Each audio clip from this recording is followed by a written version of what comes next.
محبت سے کہیں سبحان اللہ. بہت ماشاءاللہ بہادر لوگ ہیں آپ لوگ. اللہ آپ لوگ کو سلامت رکھے. آپ کا بیٹھنا اللہ رب العزت اپنی بارگاہ میں قبول فرمائے کہ محفل پاک اللہ رب العزت ہمارے لیے اور آپ سب کے لیے ذریعہ نجات بنائے. اب آئیے پھر ایک اور شخصیت سے ہم ملاقات کرتے ہیں. ہماری جماعت کے نوجوان عالم دین حضرت علامہ مولانا محمد حسین صاحب قبلہ رضوی تشریف رکھتے ہیں. قرآن مقدس کی تجوید کے حوالے سے ہم ان سے گفتگو سننے والے ہیں. ہماری آواز سے آواز ملائیں اور استقبال کریں. نعرہ تکبیر، نعرہ تکبیر، نعرہ رسالت، نعرہ رسالت. جماعت رضائے مصطفیٰ، جماعت رضائے مصطفیٰ. ہاتھوں کو اٹھا لیں. جماعت رضائے مصطفیٰ، جماعت رضائے مصطفیٰ. حضرت مولانا محمد حسین صاحب قبلہ رضوی. نعرہ تکبیر، نعرہ رسالت.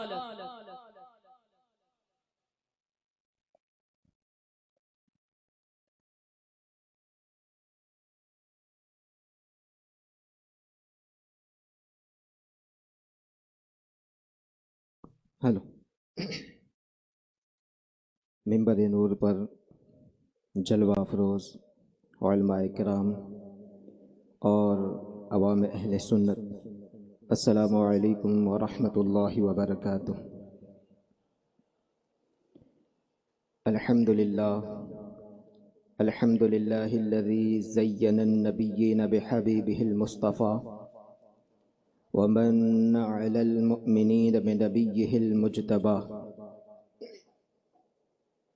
والصلاة والسلام على سيدنا ومولانا محمد خير الورى وعلى آله وأصحابه المتأدبين بالتقوى.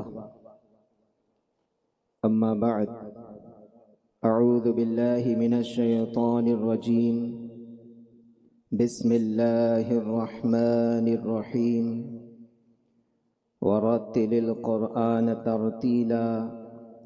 صدق الله العظيم وصدق رسوله النبي الأمين المتين الكريم، ونحن على ذلك لمن الشاهدين والشاكرين، والحمد لله رب العالمين. اللهم نور قلوبنا بالقرآن، وزين أخلاقنا بالقرآن، وأدخلنا الجنة بالقرآن، ونجنا من النار بالقرآن. وقال الله تعالى في شان حبيبه الكريم مخبرا وآمرا: إن الله وملائكته يصلون على النبي يا أيها الذين آمنوا صلوا عليه وسلموا تسليما.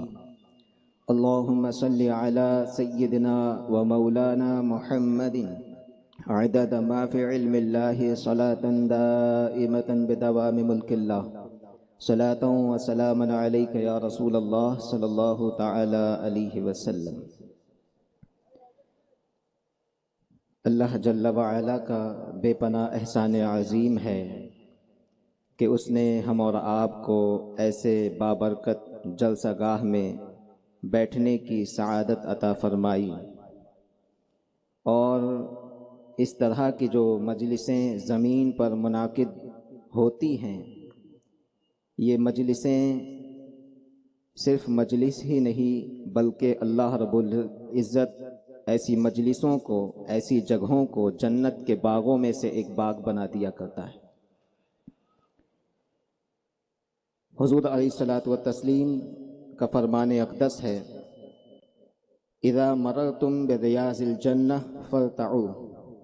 حضور فرماتے ہیں جب تم جنت کے باغوں میں سے کسی باغ سے گزرو تو اپنی خوراک لے لیا کرو، اپنی غذا لے لیا کرو. صحابہ کرام نے عرض کیا: یا رسول اللہ صلی اللہ علیہ وسلم، یہ جنت کے باغ ہیں کیا؟ دنیا میں جنت کے باغ کیا ہیں؟ تو جانے جانا صلی اللہ تعالی علیہ وسلم نے ارشاد فرمایا: ہوا مجالس الذکر یعنی کہ جہاں اللہ کا ذکر کیا جاتا ہے وہ مجلس تمازت دھوپ میں آپ بیٹھے ہوئے ہیں، اللہ کی بارگاہ میں دعا ہے کہ اللہ تعالیٰ اس گرمی کی وجہ سے جو ہم جھیل رہے ہیں یہاں بیٹھ کر اس کا ذکر سن رہے ہیں، کل قیامت کے دن جو تمازت ہوگی اس تمازت سے ہم سب کو محفوظ فرمائے۔ کشمیر میں فٹ بال کلب شروع کر کے کیا کروں؟ یہ کلب اور ایسے پرفتن دور میں جماعت رضائے مصطفیٰ نے اس جلسے کا انعقاد کیا کہ جہاں لوگ بے راہ روی کا شکار ہو رہے تھے ان کی اصلاح اعمال اور اصلاح عقائد اور تربیت کے لیے ایسی تربیتی اجتماع کا اہتمام کیا۔ اللہ رب العزت سے دعا ہے کہ اللہ تعالیٰ دارین میں سعادتوں سے مالا مال عطا فرمائے اور دن دنی رات چوگنی ترقی عطا فرمائے، اور اسی طرح مسلسل پیہم کے ساتھ مسلک اعلیٰ حضرت کی نشر و اشاعت کرنے کی توفیق عطا فرمائے۔ بہرحال مجھے جو موضوع دیا گیا ہے وہ تجوید قرآن کے حوالے سے، یعنی کہ قرآن کی تلاوت کس طرح سے کی جائے، اس حوالے سے چند باتیں میں آپ کے سامنے ذکر کرنا چاہوں گا، بغور سماعت کریں۔ علماء کرام نے قرآن کے بہت سے حقوق بیان فرمائے ہیں، جن میں ایک پہلا حقوق یہ ہے کہ بندہ مومن قرآن کے ہر ایک حرف پر، اس کی ہر ایک حرکت پر ایمان لے آئے، یعنی کہ اپنے دل سے اس کی تصدیق کرے اور زبان سے اس کا اقرار بھی کرے۔ یہ قرآن کا پہلا حق ہے۔ اس کے بعد قرآن میں جو احکامات خداوندی نازل کیے گئے ہیں ان احکامات پر عمل کرے۔ ایک حق اس کا یہ ہے، اور سب سے اہم حق وہ یہ ہے کہ قرآن کو تجوید کے ساتھ پڑھا جائے، اس کے مخارج و صفات کے ساتھ قرآن کی ادائیگی کرتے ہوئے، حروف کی ادائیگی کرتے ہوئے قرآن کی تلاوت کی جائے۔ میں نے جس آیت کریمہ کو موضوع سخن بنایا، اللہ جل وعلا ارشاد فرماتا ہے وَرَتِّلِ الْقُرْآنَ تَرْتِیلًا، قرآن کو خوب ٹھہر ٹھہر کر صاف صاف پڑھو۔ اور قرآن نازل بھی اسی طریقے پر کیا گیا۔ دوسرے مقام پر سورہ فرقان میں اللہ جل وعلا نے ارشاد فرمایا وَرَتَّلْنَاهُ تَرْتِیلًا، ہم نے اسے ترتیل کے ساتھ نازل کیا۔ تو جس طرح اللہ نے نازل کیا ہے اسی طرح پڑھنے کا بھی حکم دیا کہ اسے ترتیل کے ساتھ پڑھو۔ یہ تجوید بہت ہی اہم چیز ہے۔ مولا المسلمین امیر المؤمنین سیدنا علی المرتضیٰ رضی اللہ تعالی عنہ ترتیل کی تفسیر میں بیان فرماتے ہیں کہ یہاں مراد یہ ہے کہ قرآن کو تجوید کے ساتھ پڑھا جائے، یعنی کہ حروف کی ادائیگی کرتے ہوئے پڑھا جائے، اور ساتھ ہی ساتھ وقفوں کی رعایت بھی کی جائے، یعنی رموز اوقاف کی جانکاری کر کے قرآن کو پڑھا جائے۔ اور جب بندہ تجوید کے ساتھ قرآن پڑھتا ہے، حروف کی ادائیگی کے ساتھ قرآن پڑھتا ہے، تو ایسی ہی تلاوت پر انعامات خداوندی ہوتی ہے اور حسنات خداوندی ہوتی ہے، اور اجر و ثواب ایسی ہی تلاوت پر دیا جاتا ہے۔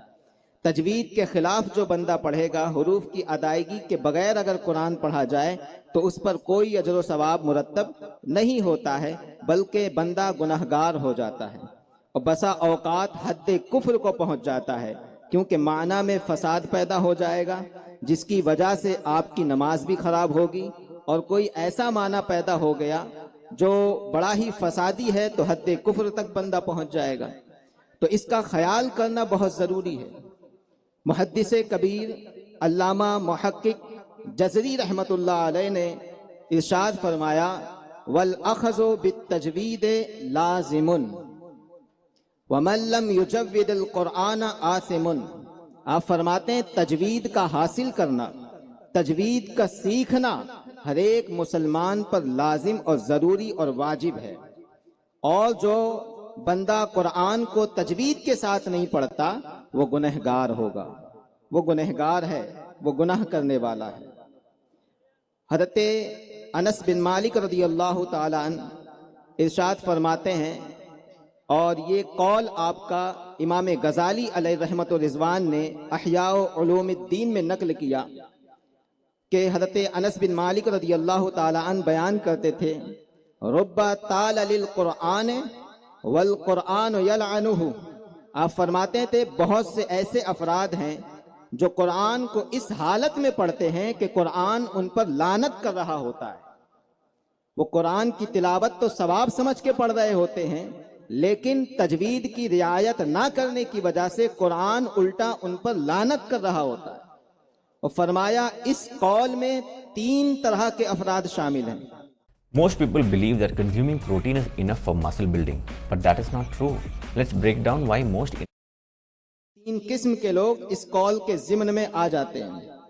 ایک وہ لوگ جو قرآن کو تجوید کے ساتھ نہیں پڑھتے، دوسرے وہ لوگ جو قرآن تو پڑھتے ہیں، تجوید کی بھی رعایت کرتے ہیں، لیکن قرآن پر عمل نہیں کرتے، وہ قرآن کے عامل نہیں ہیں، قرآن کے احکامات پر عمل نہیں کرتے، تو وہ بھی جب قرآن پڑھتے ہیں تو قرآن ان پر لعنت کر رہا ہوتا ہے۔ تو ہم مومن ہیں، جب اللہ کے وحدانیت و الوہیت کی گواہی ہم نے دے دی، اسلام قبول کر لیا، تو اب ہم پر لازم ہے کہ ہم اللہ وحدہ لا شریک کی فرما برداری کریں، اور جو اللہ نے قرآن کے اندر احکامات نازل کیے ہیں ان احکامات کی پابندی بھی کریں۔ تو وہ بندہ جو قرآن پر عمل نہیں کرتا، قرآن اس پر بھی لعنت کرتا ہے۔ تیسرے وہ لوگ ہیں جو قرآن تو پڑھتے ہیں اور لیکن کرتے کیا ہیں، قرآن کے معانی اور تفسیر میں اپنی رائے پیش کرتے ہیں، منمانی تفسیر کرتے ہیں۔ ایسے لوگوں پر بھی اللہ کی لعنت ہوتی ہے، کیونکہ تفاسیر کی کئی قسمیں ہیں۔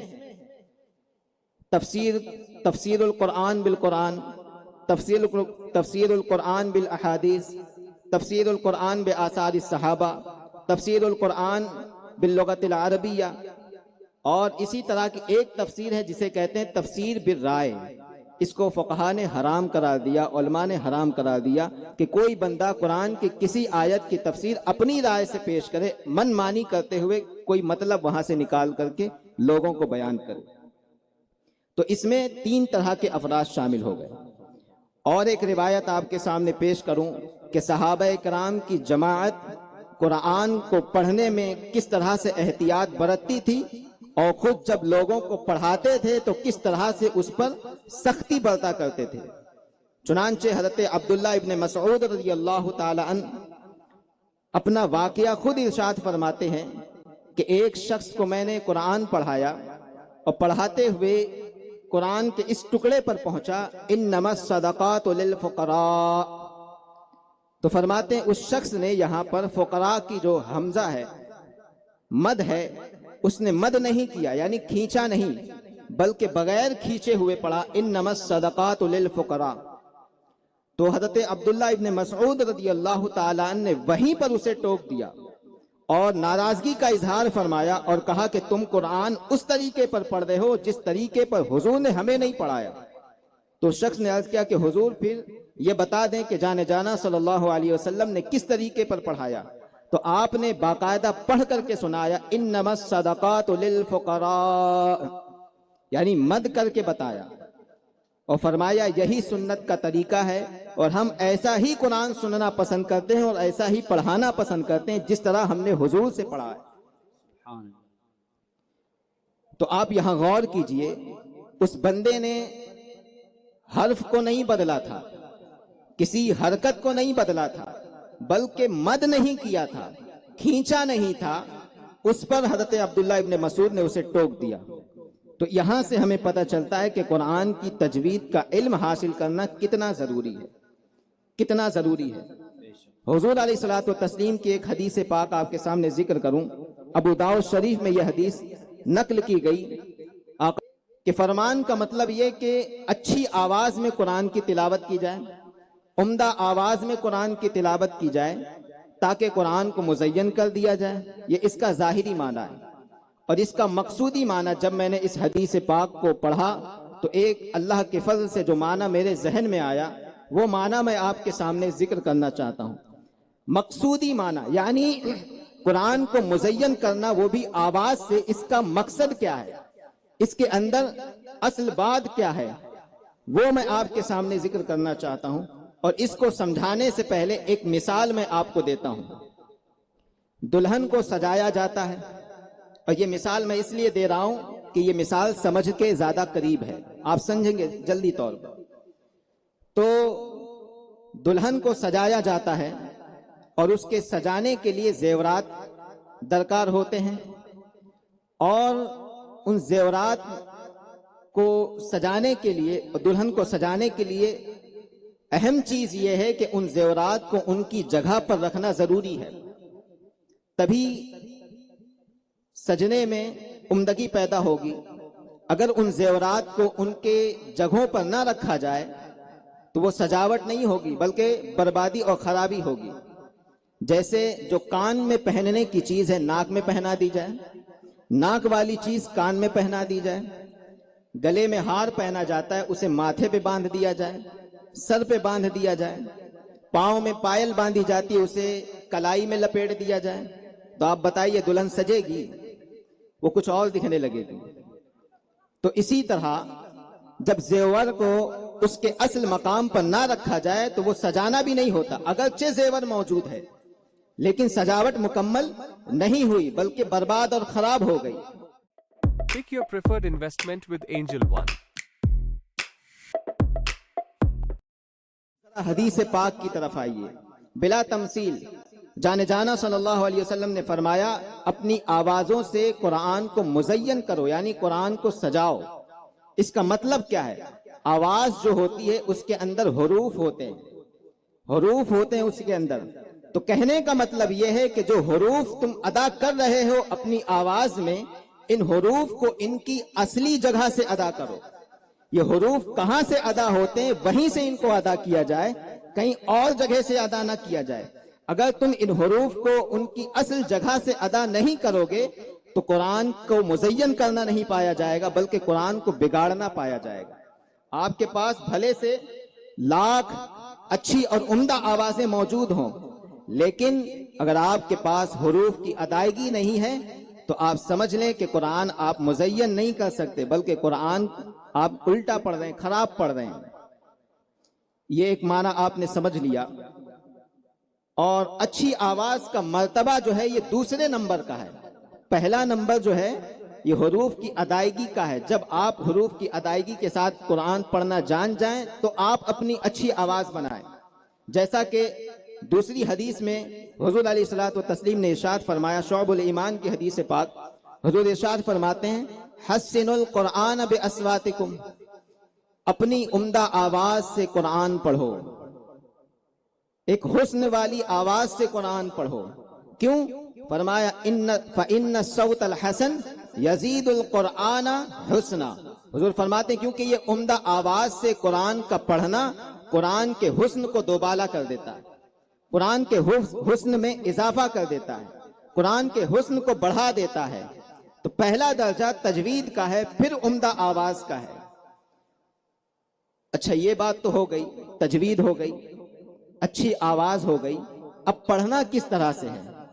عمدہ آواز بھی آپ کے پاس ہے، تجوید بھی آپ کے پاس ہے، تو اب آواز میں، عمدہ آواز میں آپ پڑھیں گے کس لہجے میں پڑھیں گے؟ سطحی طور پر دنیا میں دو قومیں پائی جاتی ہیں، ایک عربی اور ایک عجمی۔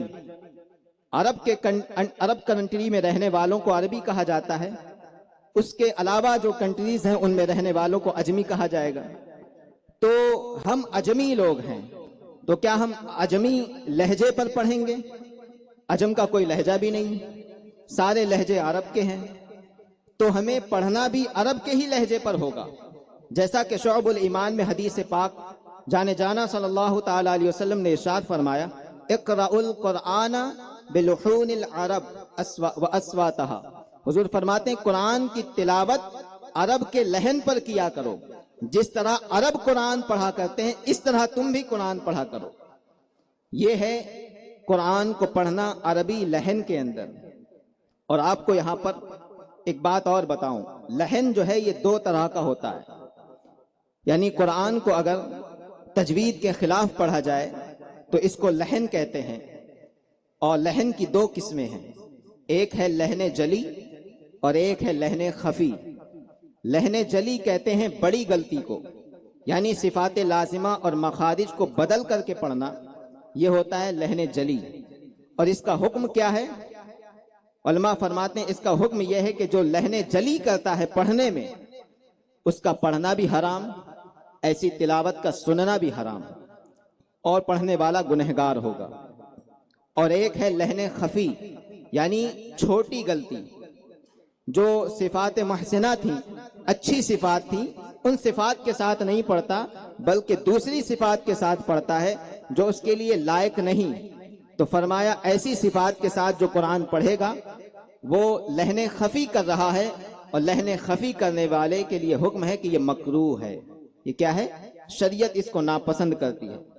اب میں اس کی چند مثالیں آپ کے سامنے پیش کرتا ہوں تاکہ قرآن کی اہمیت واضح ہو جائے اور قرآن کی تجوید کی اہمیت واضح ہو جائے۔ لحن جلی یعنی بڑی غلطی یہ 5 جگہوں پر ہوتی ہے، 5 طرح کی ہوتی ہے۔ ایک، حروف کو بدل دینا، یعنی حروف تہجی، الف با، یہ جو حروف ہیں یہ حروف کہلاتے ہیں، ان کو بدل دینا، جیسے کہ قرآن پاک میں سورہ فاتحہ ہے الحمدللہ رب العالمین، الحمدللہ، الحم یہ بڑی ہا سے یہاں پر لکھا گیا الحمدللہ۔ اکثر افراد کیا کرتے ہیں، اس کو پڑھتے ہیں الحمدللہ، چھوٹی ہا سے پڑھتے ہیں۔ اس کے معنی میں کتنی تبدیلی ہو گئی آپ کو پتا ہے؟ جب بندہ الحمدللہ کہتا ہے تو معنی ہوتا ہے کہ تمام تعریفیں اللہ کے لیے ہیں، لیکن جب بندہ الحمدللہ کہتا ہے تو معنی ہو جاتا ہے موت اللہ کے لیے ہے۔ تو آپ دیکھیے معنی کفر ہو رہا ہے یہاں پر، یعنی چھوٹی ہاں ادا کی تو ہو گیا معنی الحمدللہ کا کہ موت اللہ کے لیے ہے۔ اب قرآن آپ پڑھ رہے ہیں، نماز آپ پڑھ رہے ہیں، رب کی بارگاہ میں عرض کیا کرنا چاہتے ہیں اور آپ کی زبان سے نکل کیا رہا ہے، نماز سرے سے نہیں ہوگی۔ اسی طرح کی ایک مثال، Christmas is almost here. It's at that time of the year where you do قل هو اللہ احد، احد کا لفظ آیا، احد کے معنی ہوتے ہیں ایک۔ اے محبوب تم فرما دو وہ اللہ ایک ہے، لیکن اس کو اکثر افراد پڑھتے ہیں احد۔ قل هو اللہ احد، نقل کفر کفر نباشد۔ تو اس جب احد کہا جاتا ہے تو معنی ہوتا ہے اللہ ایک ہے، لیکن جب احد کہا جاتا ہے تو معنی ہو جاتا ہے کہ اللہ بزدل ہے، اللہ بزدل ہے، یہ معنی یہاں پر پیدا ہو جاتا ہے۔ ایک مثال اور آپ کے سامنے پیش کروں، اللہ نے ارشاد فرمایا وَعَلَّمَكَ مَا لَمْ تَكُنْ تَعْلَمْ، اے حبیب جو تم نہیں جانتے تھے ان تمام چیزوں کا علم ہم نے حبیب آپ کو عطا کر دیا۔ علمک عین ہے وہاں پر، اب اس عین کو کوئی عین نہ پڑھے بلکہ حمزہ پڑھے، یہاں پر علمک پڑھے، علمک ہے وہاں پر علمک پڑھے تو معنی کیا ہو جائے گا؟ معنی ہوگا اے حبیب جو ہم نے آپ کو غم دیا ہے، غم دینے کا معنی پیدا ہو جائے گا۔ تو دیکھیے معنی کس طرح سے تبدیل ہو جا رہا ہے، معنی میں کس قدر تبدیلی پیدا ہو جا رہی ہے۔ تو یہ ہے حروف کے اندر تبدیلی کرنا، جس کی وجہ سے پورا معنی بدل جاتا ہے۔ اچھا، عجمی لوگ جو ہوتے ہیں ان کے یہاں تلفظ کی کوئی رعایت نہیں کی جاتی۔ مثال کے طور پر لفظ سورت کو پڑھا جاتا ہے تو وہ سواد سے ہے، سین سے کوئی پڑھ دے۔ لفظ مثال پڑھا جاتا ہے، تا سے ہے، اس کو کوئی سین سے پڑھ دے، مثال پڑھ دے۔ مطلب تا سے ہے، اس کو کوئی تے سے پڑھ دے، مطلب۔ تو اگر آپ اردو میں اس طرح کی غلطی کریں تو آپ کو معیوب نہیں کہا جائے گا، آپ پر عیب نہیں لگایا جائے گا، لیکن جب آپ عربی کے اندر اس طرح کی غلطیاں کریں گے تو آپ ضرور گنہگار ہو جائیں گے، آپ ضرور عیبدار ہو جائیں گے۔ اور بہت سے افراد کرتے کیا ہیں، صاد کو سین سے بدل دیتے ہیں، اسی طرح تا کو سین سے بدل دیتے ہیں، ضاد اور ظا کو زا سے بدل دیتے ہیں، تا کو تا سے بدل دیتے ہیں، عین کو حمزہ سے بدل دیتے ہیں. تو یہ ہے لحن جلی کرنا. اور لحن جلی جب بندہ کرتا ہے حروف کے اندر تو معنی پورا پورا بدل جاتا ہے. اور فقہائے اعظام نے اپنی کتب فقہ کے اندر یہ بات صراحت کے ساتھ لکھی اور فرمایا کوئی الرحیم کو الرحیم پڑھ دے، الرحمن کو الرحمن پڑھ دے، الصمد کو الصمد پڑھ دے تو سرے سے اس بندے کی نماز ہی نہیں ہوتی. وہ لاکھ سجدے کر رہا ہو، زندگی گزار دی، 40 سال 50 سال گزر گئے نماز پڑھتے ہوئے، لیکن اس کی تجوید ابھی درست نہیں ہوئی تو فرمایا اس کی نمازیں بھی قبول نہیں ہوئی. لیکن ایک مسئلہ یہاں پر یہ بھی بتا دینا چاہتا ہوں کہ جو بندہ تجوید سیکھنے میں لگ جائے اور کسی اچھے قاری قرآن سے تجوید سیکھنے لگے اور اس درمیان سیکھنے کے درمیان جب تک وہ سیکھ رہا ہے وہ نماز پڑھے گا تو اللہ اپنے فضل سے اس کی نمازیں بھی قبول کر لے گا. اور جو ہی بندہ اس تجوید کو سیکھنے سے چھوٹ جائے گا، رہ جائے گا، فارغ ہو جائے گا، اس کی نماز وہیں سے فارغ ہو جائے گی. تو اس کا علم حاصل کرنا ہم اور آپ پر کتنا ضروری ہے. تو لحن جلی کی ایک جگہ میں نے آپ کو بتائی کہ حروف میں تبدیلی کرنا. دوسری جگہ لحن جلی کی جو ہے وہ ہے حرکات کو بدل دینا. حرکات یعنی زیر، زبر، پیش، ان کو حرکات کہا جاتا ہے.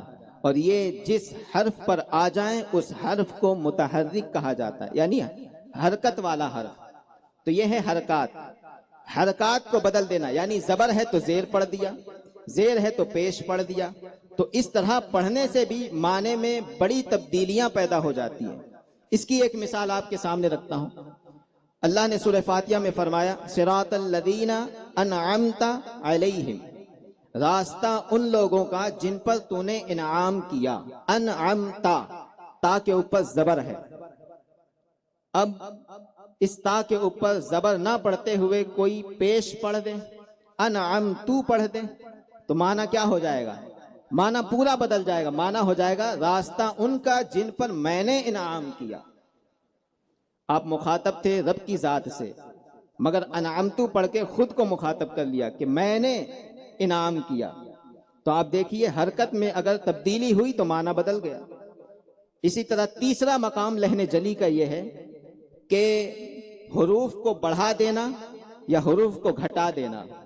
اس کی مثال آپ کے سامنے پیش کرتا ہوں. لم یولد ایک لفظ ہے، لم یولد، یا واو لام دال، یولد. اب اس کو کوئی گھٹا کر کے پڑھے اور واو چھوڑ دے کہ یولد، لم یولد، تو آپ نے واو کو گھٹا دیا. اسی طرح کوئی لفظ بڑھا دے تو ایک لفظ آتا ہے لم یلد، لم یلد، یا لام دال. اب اس میں کوئی اضافہ کرتے ہوئے کہے لم یلید تو یا لام یا دال، یا کا اضافہ ہو گیا. تو اس اضافے کو گھٹانے اور بڑھانے کو بھی لحن جلی کہا جائے گا. یہ تیسرا مقام ہو گیا. اور ایک مقام یہ ہے کہ بندہ قرآن پڑھتے وقت جہاں حرف مشدد ہے اس کو مخفف پڑھ دے اور جو مخفف ہے اس کو مشدد پڑھ دے. یعنی کہ جس حرف پر تشدید ہے اس کو تشدید نہ پڑھے بلکہ بغیر تشدید کے پڑھ دے. جیسے ایک لفظ آتا ہے ایاک نعبد، ایاک، الف یا پہ تشدید ہے، پھر اس کے بعد الف اور کاف. ایاک جب تشدید آتی ہے تو اس کو 2 مرتبہ پڑھا جاتا ہے، یا 2 مرتبہ ادا کیا گیا. اب کوئی یہاں پر تشدید نہ پڑھے بلکہ کہ ایاک. سارے دوستوں کا روکا ہو گیا اور آپ کی لائف یہیں رکی ہوئی ہے. اب تو جیون ساتھی پہ پروفائل بنا لو، جلدی جاؤ جلدی.